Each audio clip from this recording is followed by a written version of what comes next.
Guys, welcome back to RHOSLC Bravo and Reality TV with Jessica. I have a good one for you guys today. We're going to be recapping the latest episode of the Real Housewives of Salt Lake City's reunion part 2. Guys, what was your takeaway from this reunion? Like, I really want to know.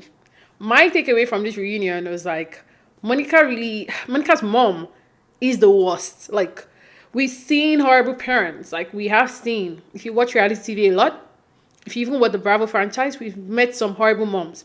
But my goodness, Monica's mom is the worst. But we'll get to that in the episode. And also, I just feel so bad for Monica. And it just made me even like her more. I know I'm in the minority, but guys, like, Monica deserves another season. Like, she deserves another season. I know you guys are like, oh, we don't need this kind of, put her in like another like ratchet reality TV. This is like Housewives. We don't want it to be ratchet. I don't know. She's chaotic, but I don't think she's like ratchet. Yeah, she's poor, but she's not even like the brokest person. But anyways, let's just get right into this episode, okay? All right. Okay, so we start with this, the episode with Monica's package. Oh, look at all my notes. Because I was like, I don't want to miss some things, right? All right, so we start the episode with Monica's package. And you can tell Andy is fond of Monica because Andy was like really listening to what she was saying. And he was like, I'm there with you. And I listened to his radio today with his radio station show with John Hill, and he actually even mentioned the fact that he believed every word that she said regarding her mom, and I believed every single word as well. But we'll get into that. So, Andy's talking about Monica's mom and really just trying to understand Monica's mom and just the whole thing, and Monica is explaining everything, how, her mom left her, and Andy's like, what kind of job was it? And Monica is like, television, and it just made it, if your mom's going to leave you at 12 years old to go pursue a career in television, like, it's bad, It's really, really bad. She has abandonment issues. And Whitney even, like, recognizes that point. So Whitney is like, you know what? It even showed when we're all seated that your mom wanted to be on the show. And she basically fooled everyone. She fooled everyone because the moment that Monica's mom, I just didn't like her, was when they got to Angie's Greek event.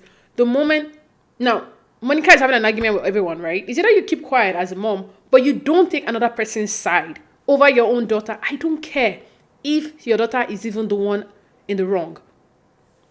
And that's where Monica's mom, LD, Linda, lost it for me. And I believe every single word that Monica says. I don't even care. I don't even want to know the whole backstory, because even when your boyfriend or your partner takes someone else's side over you in an argument, you're like pissed. Then imagine your own mom in public with people she's never met before. She takes your side over you. That's like, I don't want to know the real dynamic then. Monica's mom is the worst. I'm sorry. Linda Darnell is the worst mom we've ever seen on any television show. Like, horrible. But anyways, and Andy asks Lisa in that point, like, now that you've seen the way Monica's mom has acted, do you take your words back when you said, no one even wants to be your mom? And Lisa is like the definition of a hypocrite and a denier, and she's just so self-absorbed that I don't think Lisa even, she doesn't see herself when she speaks. Like, it's such a weird, it's just weird. Like, but I guess that's what we want in a housewife, right? She's just delusional. And we like that in a housewife, right? Lacking self-awareness. So that's like Lisa. Exactly. She just lacks 100% self-awareness. Everything is all about Lisa. She brings the conversation back to her when it even has nothing to do with her. But anyway, so Andy asks her that question, and I was expecting her to say, hey, you know what? That's right. But instead, she was going up and down, and she's like, well, because I don't even care. The answer was so stupid. When Whitney brings up the comment of like the fact that even when you were all seated, your mom fooled us. Like, she really fooled us. Like, and it was kind of obvious to me that Whitney was speaking at this point that she wanted to be a housewife. And Andy said it like, even him, he could see it too. And then that's when Monica said, well, when I did my final interview, I thought I'd bombed. I went straight to my mom. Imagine calling your mom after you felt like you've lost something that you've always wanted, and you go to cry in her arms, and then your mom is like, well, if you don't get it, don't worry, I'll get it. What the fuck? Anyways, Monica goes to meet her mom. She's crying, and she says, and I quote, because I really, really did not want to miss this. She said, when I did my last interview, the first place I went to was my mom. And I laid on the couch and I cried. And I was like, I totally bombed it. I don't think I was being myself. And my mom said, let's say prayer. And she said, Lord, if it's not Monica, let it be me. Let it be me somehow. What the fuck? Like, what the? Imagine, even if it was your friend that you were going to meet, like, and you were like, oh, there's something I always wanted, and I think I'm not going to get this job, for example. And then your friend is like, oh, well, even if you don't get it, I hope I get it. You're going to, like, that would be the last time you talk to that friend. And then imagine the woman that actually brought you into the world. Her mom is the worst. And I believed every single word. And when Heather said, why do you still have her in your life? And that's like a genuine question. And when Monica said, I'm just used to it. And I think Monica has her mom in her life because she needs her financially, and she just needs her because she has a lot of kids. Who's going to take care of them? She can't afford like nannies. Anyways, then we get to the whole Angie's Easter thing, and oh my God, guys. Okay. Angie K, this was a point where you were meant to kind of like, I guess, speak. Because every other time you were not meant to speak, in my opinion. Should have just been like Meredith, kept mute till it was your turn to speak. But you want to make sure that you get under that contract. Don't worry, they're going to bring you back for season 5. They're not firing you, so calm down. Anyways, they start talking about the Easter Greek thing at Angie K's house. I'm sorry, but Angie K, that is like a disaster waiting to happen. I will not be surprised if Monica is not the only person that's ever fallen down those stairs. That's like dangerous. I know you have a kid that's a bit older, but like, are you joking? That is like a hazard waiting to happen. So now we see on scene footage, and Monica said exactly what we saw in that footage, but the fans just choosing not to believe anything Monica says, so it is what it is. But if you watch the footage very well, when Monica was saying her own side of the story, she said exactly what we saw in the footage. And this is what she said. She already had the argument with her mom, or with Angie K. I can't remember who she had the argument with, and the arguments with, and she walked out. She was trying to go home. She fell because she was actually reaching for a railing, thinking there was going to be railing on the stairs, but there were none, and she slipped. And then we see she had fallen. And when she fell, she tossed one leg of her shoes, right? And then I think it was a producer or someone, maybe one of the invited guests, was like, hey, do you want to take off your heels as well? And then she did that as well, and she also tossed it. I'm sorry, it did not, we saw the toddler there. It did not even touch the toddler. It didn't even go like over her head that the toddler had to like, oh my God, dodge for safety or something. Angie K just lied about it and tweeted that. And obviously that was what pissed Monica. And Monica tweeted like, I should actually sue you. And yes, of course, Monica lied about the fact that she paid for the bill. I'm sorry, but this is Housewives, and we all know that even production is one that pays for a lot of the things they do. So, but they never say online that production paid for it. They usually say they paid for it. All these trips, most of the trips they go on, production pays for it. But you hear them saying, I'm inviting you on this trip, so you can't be on this trip. No, you're not the one inviting. Production is the one inviting. Production is the one paying. We already know this, like Housewives fans, we know this already. So it wasn't like this big thing that Angie's like, well, you said, you wanted me to send the bill to you. Meanwhile, it was production that paid. And so what? She's going to say that on Twitter, dummy, because that's how the show works. I didn't see that as like oh my God, Monica is a liar. Like, all of you are liars. Monica is a liar. Angie K, you are a liar. Heather, Whitney, Meredith, Lisa, and even Andy. Every single person on that stage is a liar. What's new? We're all freaking liars. This is the world, but then you try and become a better person every single day. But they don't act like a hypocrite, like you don't lie and cast all your problems on one person. It's so annoying. These women in Salt Lake City keep acting like they're like above, like, oh my God. Oh. If I hear one more gaps again, I can't handle one more fake shock. Anyways, let's just move on. Oh, in the middle of this whole thing, poor Meredith, because Monica just keeps, dragging her into things that poor Meredith. She's like, well, Meredith said, do you want her house? Let's get you her house. And everyone's like, oh my God. It's like, come on. What are we even doing right now? What's the fake gaps for? And of course, Meredith is like, well, because that's like a liability. And that's what I said. You can't actually get it. Never said she should.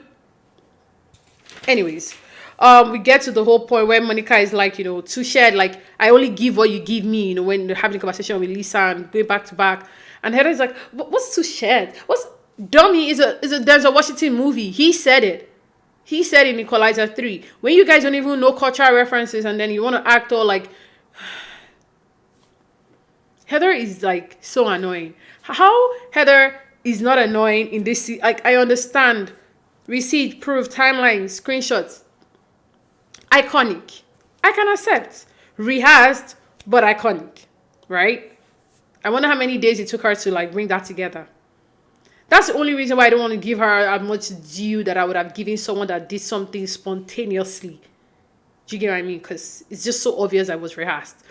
I'm not saying that it wasn't, great in the moment, but it's just, I know in the moment it was like, oh wow, because we were watching it.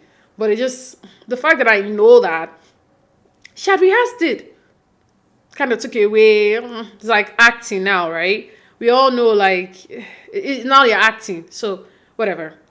And then Heather is just annoying. Like, if Heather can be in one, I'm begging Heather, give it one season where you're not trying to be in someone's ass, I'll probably respect you. Season 1, Jen Shah's ass. Season 2, Jen Shah's ass. Season 3, Jen Shah's ass. Ultimate Girls Trip, oh my god, Giselle and every other person's ass. And now we get to season 4 of Salt Lake, Lisa's ass. You need to stand on your own. But you can't, because what are you going to do on your own? You always have to be stuck in someone else's ass. I don't respect Heather. I just don't. But anyways, Monica brings up the fact that, obviously... Oh, well, sorry. Andy had brought up the fact that she has 4 names, which is very weird. I'm sorry, Monica. Like, you're not even beating these criminal charges. Like, babe, you need to be able to, like, defend yourself. I feel bad because she's going against everybody on that stage. She's doing a good job, but, like, they're coming at her, like, fast. Anyways, Andy brings it up, like, why do you have 4 names? And then she starts explaining, her mom's name is one name, and then this, okay. She explains it this way. Her mom had a name, right? Because her mom is of Portuguese descent. But she was teased. So her mom really hated her name. So the moment her mom got to, like, legal age, her mom changed her name. So her name was, like, Linda Donnell, right? And then Monica is Monica Linda Donnell. Basically, she took her mom's first name, and that's her middle name, right? But when Monica got married, her name... Oh, even prior to Monica getting married, she didn't like the Darnell name and all of that. So she took her dad's side of, her dad's name. And then she got married, took her husband's name. And then when she got divorced, took another name, right? So that's 3 names, I believe. So she said she's only changed her name, like her first name, and then when she got married, and then when she got divorced. And she said the only reason why her mom brought it up on the show was because the women were already trying to take a dig at her. Like, oh, you're trying to act all more Latino, you want to be of more... Basically, you want to, like, appease to the Latin crowd on the show. Right? And obviously, another... Who said it? Who said it? And then she's like, you did, Lisa. Lisa's like, no, I did not. It's like, what are we doing? All this... And now this is... I don't know if I'm the only one catching these guys. Like, this is the reason why I wanted to do what I'm doing now. Because there's so many things that I catch and I just get upset. I'm like, and I go online and nobody's talking about it. I'm like, why is nobody talking about this observation? Now, we see when she says that, Lisa is like, I didn't say that. And guess what? She says, it was Jen Shah who said it. And then Angie K was like, yeah, it was Jen Shah who said that. Like, you're trying to appease to the Latin crowd. Basically, you're trying to make your name more Latin. And we glossed over that. And it pissed me off. I'm like, Andy, this is a question you don't gloss over. Because guess what? Because Monica rebutted and said, Jen Shah wasn't even here when all this happened. Which is true because we know Jen Shah has been in prison. So if you guys are telling me now that you guys have been in touch with Jen Shah when Monica was in talks and coming on the show, are you trying to tell me that you did not know that she was reality Von Tease? Because we've seen the court records. So we know that Jen Shah had sent her a cease and desist. Reality Von Tease, a.k.a. Monicagarcia, a.k.a. Monica Fowler. So Jen Shah definitely knew it was her ex-assistant. And I'm very sure Jensha told you guys. If Jensha is the one telling you guys that Monica is trying to pick a Latin name, what? Jen could tell you guys that she's trying to pick a Latin name, but she didn't tell you guys that she had a reality, a troll account that was trolling everybody. That she assigned the cease and desist to in 2021. You're trying to tell me that Heather did not know? All right. Let's play dumb, okay? Let's all play dumb. Okay. All right. Another thing I noticed, the women are scared of Lisa. I think the only person that's not scared of Lisa is Monica and obviously Mary. But Monica right now on the cast. The rest of them are like, I don't know what Lisa has on these women, but these women are scared to go against Lisa. You see, we see the on-scene footage of Heather and Whitney talking, and obviously because Heather is a hypocrite, which we already know, and Whitney is telling her like, you went against me and like you went after me for the fact that I supported Jack's mission, because at the end of the day, Whitney is not Jack's mom. Whitney has left the church. But just a side note, right? Every cult, church, religion, whatever it is, everyone has like good sides and bad sides, right? There's always good things that make you want to join the cult or join the church or join the organization before you start seeing the bad things. So, but you can't just say, oh, I'm going to be blind and I'm only going to see the good things. You have to recognize the bad as well. So when Whitney was trying to explain to Heather, like, it's not my kid. I've left the church. I don't care what Lisa does. I'm just going to, she wants her son to go on this mission. I'll support her, but like, it's not my kid. I don't care. But Heather is like, no, you need to talk about the fact that it's wrong. You need to talk about the fact that, why don't you do that? But now that Heather is now in Lisa's corner, she's all mute. I can't speak again. Whatever you want to do, Lisa. Queen Lisa. She's already like a puppet for Lisa. The hell? Anyways, they talk about the fact that obviously now Whitney's trying to explain to Heather, like, you being a hypocrite and all of that. And Heather still is not getting it, but she's like, if I did, sorry, but I don't think I did. Whatever. Then we get to Mary. We have a break. We see Mary go see Monica in the dressing room. And she kind of, just beams Monica up, like, look, I know they're coming for you, because Monica tells her, like, whoa, they're coming for me hard. It's like, don't worry, I'll back you up. You're doing well, it's okay. And they get back and we get to Mary's package. And you can see in that moment, the moment Mary even starts trying to be on Monica's side, Heather and Lisa are not happy because they want Bravo to fire Monica. So they want everyone to be against Monica. But I don't think that's what's going to happen at the end. But who knows, right? Okay, so Andy comes in. And Andy, everyone's seated again. Mary's there. And Andy kind of introduces Mary and says, Mary, welcome back. And you're now at our reunion. And Mary explains why she wasn't at the reunion. And which we all forget. And that's so true. There are all these bad things said about so many people on the show, right? We had all these horrible things about Jen. And we had all these horrible things about Mary. But you guys, we never really got to talk about Jen's stuff. Like, it was all like, well, we're all going to believe her until proven guilty. Like, we're all going to believe her until proven guilty. If she says she's innocent, then she's innocent. And Jen is like, I'm innocent. And no one was talking about it, right? When it came to Mary, they were all like, Mary's church this, Mary's church this, your step-grandfather. And we saw a footage of Lisa and, was it Lisa? I can't remember. Is it Heather and Jen, or Heather and Lisa? I don't remember. I want to say it's Jen, not Lisa, but I know Heather was there.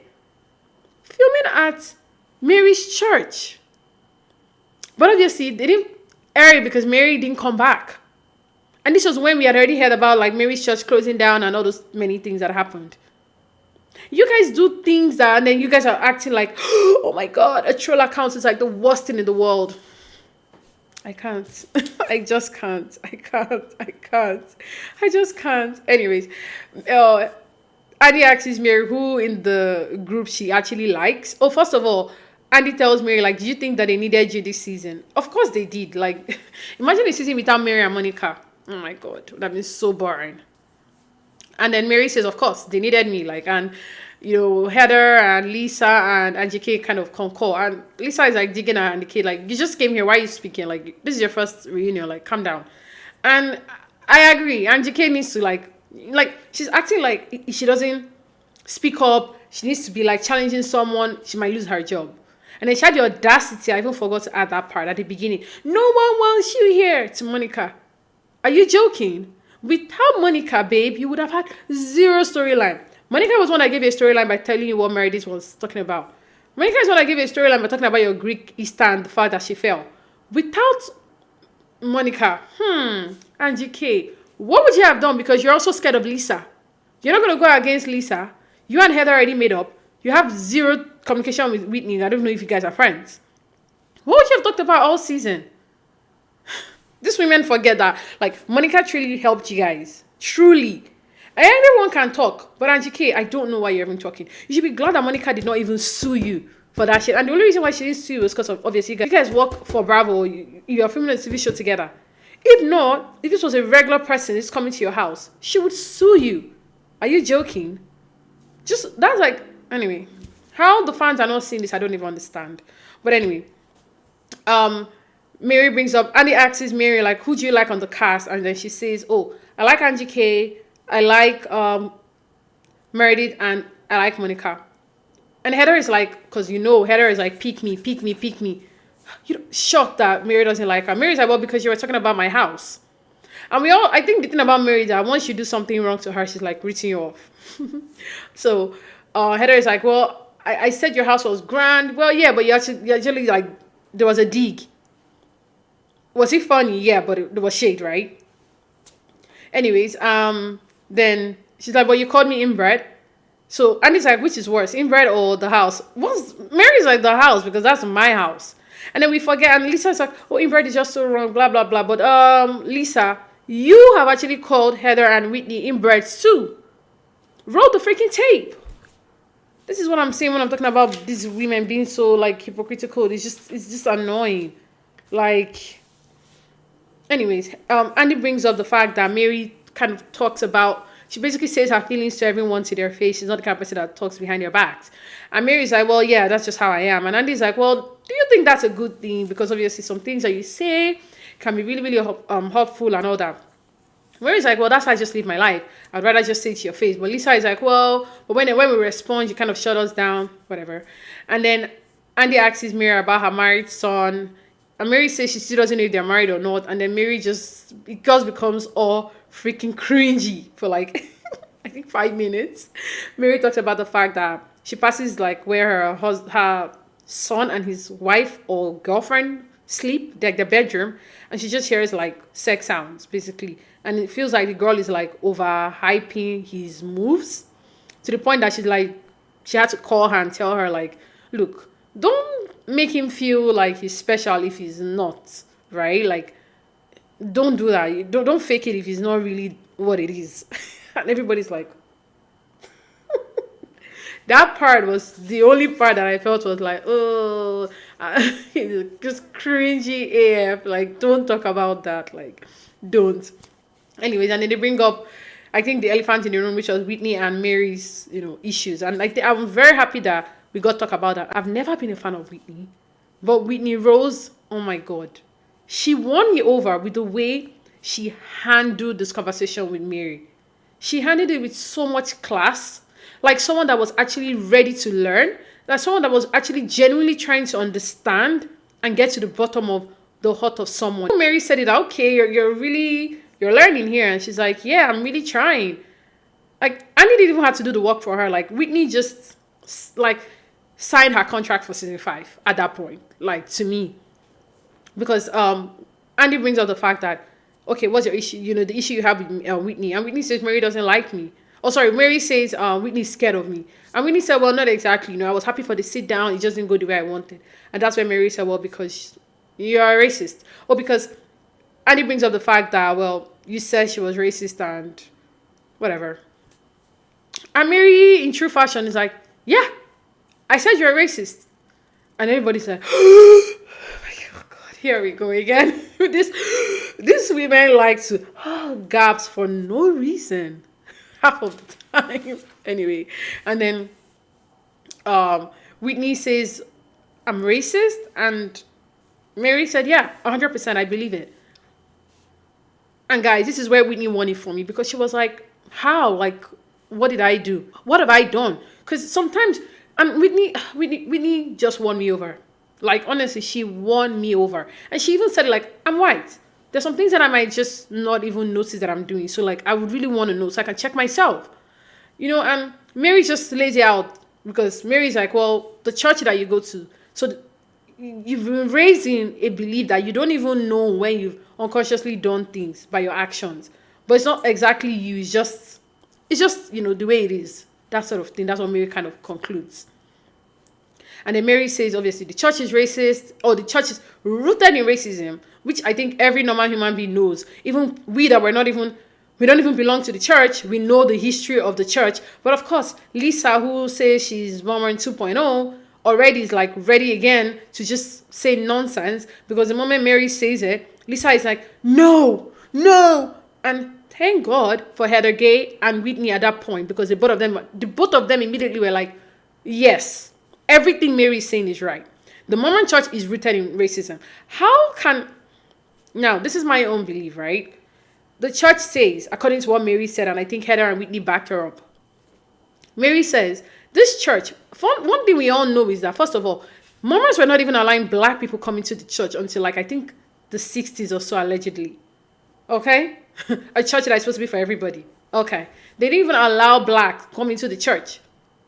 Like, become, like, members of the church to the late 60s or the 60s, allegedly, right? Now, Mary says, you guys believe that there are two heavens, the white heaven and the black heaven. So all the black people that are actually going to go to heaven, they're just going to heaven so they can serve you guys. That was something new that I learned. And Lisa is like, no, that's not true. No, I'm Mormon and I'm Jewish. Can I answer? What does you being Jewish have to do with the topic on hand? Like, what the hell? But then she's like, I'm Mormon and I'm Jewish. Someone asked me, like, I can answer. And immediately Heather and Whitney are like, yes, that's true. No, that's not true. And then she mentions someone's name. Tal Bailey is black and Mormon. What does that have to do with the conversation? What they're saying is what you guys are preaching. Not saying they're not good people in the church. Not saying that. But the church principles rooted in racism. Simple and short. What you can say is that, hey, this is a new generation and we're really trying to build away from that. That will make more sense. And after they talk about the whole church is rooted in racism, Whitney just speaks so beautifully. Like, I was listening to every word she was saying. She got me everything. I was like, wow, this is how you have a conversation about a hard topic. This is how you talk. And this is how you get through things. It just took me back to Summer House when they had that conversation with Maya, her first season, and Sierra, when they saw everyone and had that conversation. That's how you have these conversations. You have to be receptive. You have to be ready to listen. And everyone comes to, like, peace. And I love that moment. I forgot to even say when Heather and Lisa were like, well, because Andy asked you, what do you think about the whole Bermuda thing? She's like, it was just too much. Yeah, she had a troll account. And thank you, Mary. And of course, Lisa is like, so if someone called you a dumb bitch, won't you take it personal? And Mary's like a normal human being, says, I've been called even worse. I don't care. And they're like trying to play it. All I know is that in part 3, guys, I need them to stop beeping these other people that had anything to do with reality of aunties. I'm also going to need Heather to talk about the fact that your own hairdresser was basically running the account as well.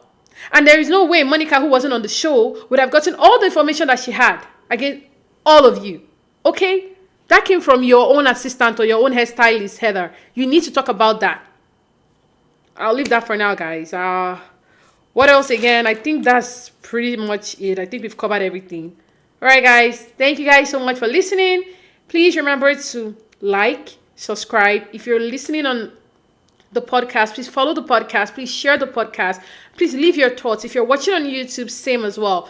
I truly, truly appreciate every listener. Thank you so much, and have a good day. We'll talk soon. Bye.